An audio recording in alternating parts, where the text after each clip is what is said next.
আমি কখনো কারো চোখে আমার জন্য মায়া দেখিনি।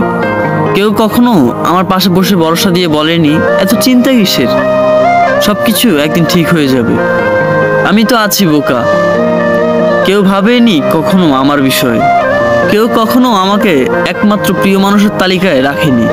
কোনোদিন কারো সুসংবাদ বা দুঃসংবাদে কেউ আমাকে প্রথমে জানায়নি। গানের লাইনে ভুল করে আমার নামটা গেয়ে ওঠেনি।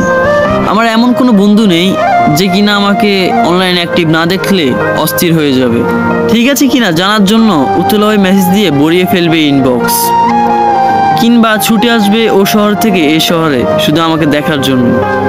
আমার এমন কেউ নেই যার আমার পছন্দ থেকে অপছন্দ সবই মুখস্থ।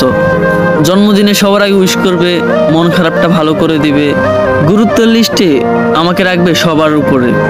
আমি কাঁদতে তার কাঁধটা বাড়িয়ে দিবে যাতে আমি তার কাঁধে মাথা রেখে কাঁদতে পারি, কিংবা আমি কাঁদলে সে বলবে কি রে তুই কাঁদস কেন, তুই কি এখনো ছোট। জানেন, এরকম কাউরে পাইনি আমার জীবন। আমি কখনো কারো প্রেমিক হতে পারিনি। আমার জন্য কখনো কেউ বুক পকেটের স্বপ্ন বুনে রাখেনি। আমার অগোছালো চুলে আলতো করে হাত বুলিয়ে দিয়ে বলবে আমি শুধু তোমাকেই ভালোবাসি।